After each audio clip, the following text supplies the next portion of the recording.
C'est l'heure de votre journal sur Radio Nour présenté par Maël Manomba. Radio Nour, il est 16h. Assalamu alaikum auditeurs, merci d'écouter Radio Nour. Voici votre édition d'information et voici les titres. 10 ans de prison requis contre l'ancien député Bertrand Zibi. Des cercueils à bas prix pour les habitants de Libreville. L'initiative est du maire du 6e arrondissement de la capitale gabonaise. Visite du Premier ministre dans les centres hospitaliers universitaires du Gabon. Le numéro 1 du gouvernement, Julien Kouribé-Kalé, fera le point au micro de Radio Nour. 7, c'est en milliards de nos francs, c'est le chiffre de notre rédaction, qui sera suivi des pages musulmanes et internationales successivement présentées par Adiza Adamou et Ida Ibinga.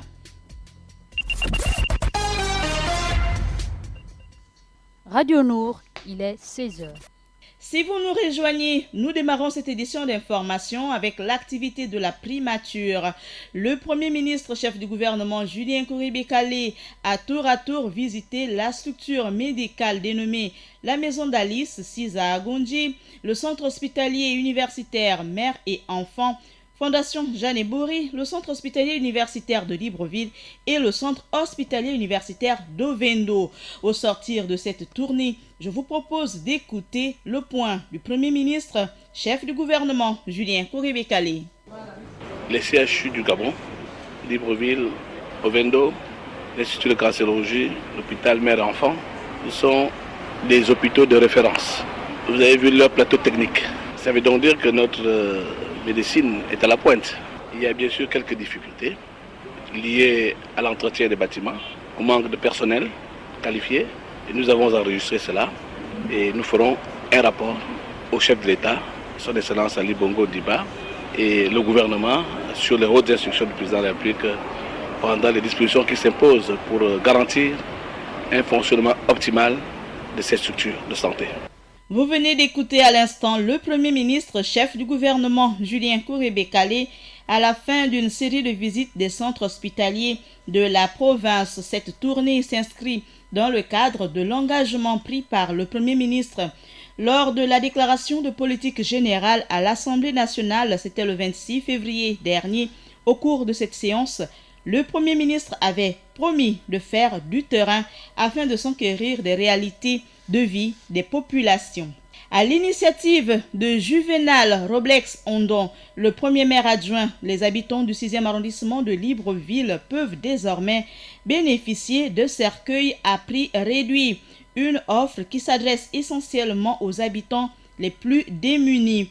Une exposition particulière a récemment été organisée en Zion à l'initiative du premier maire adjoint qui consistait à présenter aux populations du 6e arrondissement une série de cercueils de différents modèles et de couleurs diverses. Leurs prix sont présentés comme compétitifs du pays. Ces cercueils dont les prix définissent et défient toute concurrence permettront aux habitants économiquement faibles du 6e arrondissement d'enterrer leurs parents dans de bonnes conditions, a assuré le premier maire adjoint du 6e arrondissement, Juvenal Roblex Ondon, qui informe de la signature d'une convention de partenariat avec un opérateur économique de la place pour la confection des bières à bas prix. Le tribunal correctionnel de Libreville a requis mardi dernier 10 ans de prison contre l'ancien député Bertrand Zibi Abéry, accusé d'être impliqué dans les violences post-électorales d'août 2016. Je cite son avocat Charles-Henri Gay. Le parquet a requis 10 ans de prison, soit la peine maximale. Fin de citation. Rappelons que Bertrand Zibi est poursuivi pour instigation aux actes et manœuvres de nature à provoquer des troubles ou manifestations contre l'autorité de l'État, instigation aux violences et voies de fait. Le tribunal a fixé le libéré de l'affaire au 23 juillet prochain. 7, c'est le chiffre de notre rédaction et pour en parler, on cite Okuma. C'est le nom du prochain gisement au Gabon de la Comilogue, filiale du français Eramet. Le groupe ambitionne d'atteindre au Gabon une production d'au moins 7 millions de tonnes par an en 2023. et de rester parmi les leaders mondiaux de manganèse pour faire ensuite face à une concurrence qui augmente à l'international. Et c'est sans transition que nous ouvrons la page musulmane avec Adiza Adamou et Sono. Assalamu alaikum Adiza. Wa alaikum salam Maël. Dans la page musulmane du jour, on parle de cette prière funèbre à l'endroit des fidèles musulmans décédés durant la dernière décade de Ramadan. On évoque aussi les opérations de ratissage qui sont en cours au Niger après cette énième attaque qui a eu lieu récemment. Un peu de sport dans cette page musulmane, chers auditeurs, avec les aigles du Mali qui affronteront les éléphants de Côte d'Ivoire très prochainement lors de la 8e de finale de la Coupe d'Afrique des Nations 2019. On ouvre la page musulmane du jour avec cette prière funèbre qui a été dite la semaine dernière à la mémoire des fidèles disparus lors de l'accident survenu pendant le mois béni de Ramadan au sortir de l'une des prières nocturnes de ce mois à la mosquée Hassan II. Un reportage signé André Aseko. On écoute. La date du 2 juin 2019 restera à jamais inoubliable pour la communauté musulmane du Gabon qui assistait impuissamment à la disparition de ses frères et sœurs survenus à la suite d'un accident de la circulation alors qu'ils entraient dans la dernière décade du mois béni de Ramadan. Pour rendre un vibrant hommage à ces derniers, les fidèles de la mosquée du 12 mai se sont retrouvés afin d'intercéder pour le repos de leurs âmes. Vous savez que c'est Allah qui est au-dessus de tout. Tout est volonté de Allah. Ce que Allah n'a pas voulu, ça ne se passe jamais. Donc c'est Allah, le miséricordieux, qui est au-dessus de tout. Allah est au contrôle de tout. L'appel des imams de ce jour est un grand appel. Donc les musulmans doivent s'aimer. Les musulmans doivent être solidaires. On doit multiplier la solidarité pour que la religion musulmane aille plus gros, plus grand. Et nos frères qui sont partis, qu'Allah les pardonne. Qu'Allah pardonne leurs péchés là-bas. Dans la même foulée, la rencontre de ce jour aura permis aux fidèles musulmans de cette mosquée d'émettre leur doléance au Conseil supérieur des affaires islamiques du Gabon, à savoir une aide dans la construction d'une mosquée digne de la gloire d'Allah. Merci André Aseko. L'actualité musulmane, chers auditeurs, se poursuit au Niger avec des opérations de ratissage en cours dans l'ouest.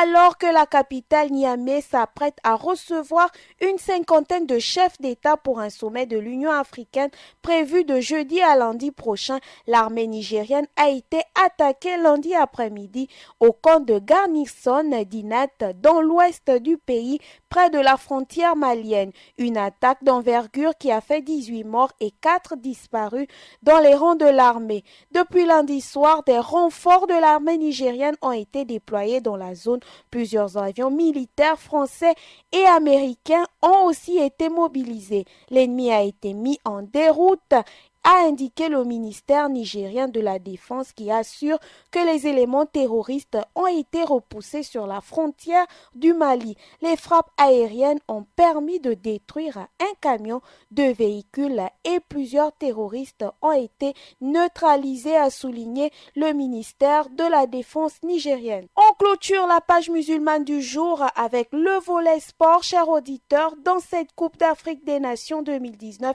les Aigles du Mali défieront les éléphants de Côte d'Ivoire. En battant l'Angola Maël 1-0, l'équipe du Mali, déjà qualifiée, s'est assuré la première place du groupe E de la CAN 2019. Ce 2 juillet à Ismaïla. En 8e de finale, les Maliens affronteront les Ivoiriens ce 8 juillet à Suez. Les Aigles du Mali, rappelons-le, dont le stage avait été perturbé par des menaces de disqualification de cette CAN, ont survolé le groupe E. Leur bilan au premier tour, 2 victoires, 1 nul, 6 buts marqués contre 2 encaissés. Et on ferme la page musulmane du jour sur ce beau parcours du Mali dans la première étape de la CAN 2019. Je vous dis assalamu alaikum et surtout merci d'avoir choisi les 95 FM pour vous informer. Merci Adiza pour ce tour du monde de l'actualité musulmane. On invite Ida Ibinga pour le reste de l'actualité à travers le monde. Walaikum salam Maël, voici le sommaire de notre actualité internationale. En République démocratique du Congo, on parle du programme alimentaire mondial qui craint une famine en Ituri. L'actualité, c'est aussi les femmes au pouvoir qui occupent les postes les plus prestigieux en Europe. On referme avec Joe Biden, menacé par Kamala Harris dans la course à la Maison-Blanche. Le développement des titres, c'est tout de suite.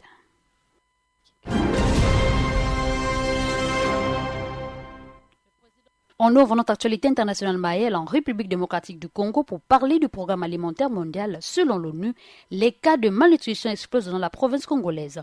En proie à des violences, notamment intercommunautaires, disons que la fait au moins 160 morts depuis avril et 300 000 déplacés. Avec 13 millions de personnes en insécurité alimentaire, la République démocratique du Congo connaît déjà la deuxième plus grave crise de la faim dans le monde après le Yémen. Les Nations Unies, quant à eux, tirent la sonnette d'alarme. Le programme alimentaire mondial recherche encore 155 millions de dollars pour assurer ses opérations en République démocratique du Congo jusqu'à la fin de l'année 2019. L'actualité, c'est aussi avec les femmes au pouvoir en Europe. L'Allemande Ursula von der Leyen, à la Commission européenne, la Française Christine Lagarde, à la Banque centrale européenne, je cite, après de longues tractations, soulignons que les 27 chefs d'État se sont entendus hier pour nommer 2 femmes à 2 postes aussi prestigieux de la législature 2019-2024. Retenons tout simplement que c'est une première. Je vous propose d'écouter ces textes sonores de nos confrères. Écoutons.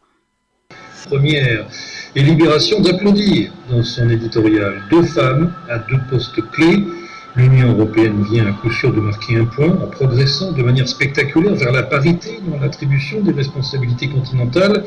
L'Union sur l'échiquier mondial aura donc le double visage avenant d'Ursula von der Leyen et de Christine Lagarde, qui ne sont certes pas des femmes de gauche, mais qui ont fait preuve dans leurs responsabilités antérieures de compétences, et pour l'Allemagne en tout cas, d'une bienveillance indiscutable. La cause des femmes y gagne, conclut Libé, c'est l'évidence. L'Union européenne a désigné pour la première fois 2 femmes aux compétences reconnues aux 2 postes les plus importants de ces institutions. Reste que les divergences de fond entre Paris et Berlin n'ont pas disparu. C'était les propos d'un de nos confrères. On referme notre actualité internationale avec Joe Biden menacé par Kamala Harris à la course démocrate à la Maison-Blanche.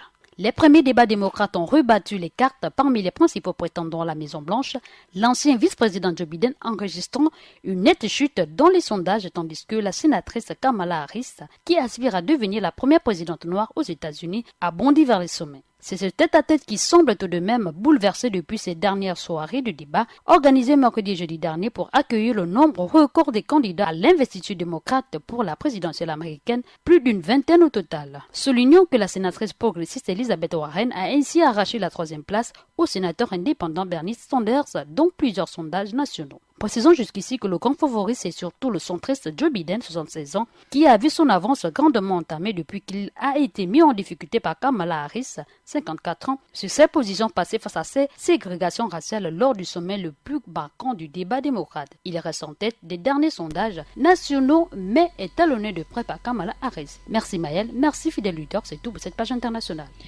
Merci Ida et Adiza pour ces compléments d'information. Merci à Paturel Minsa pour la mise en onde.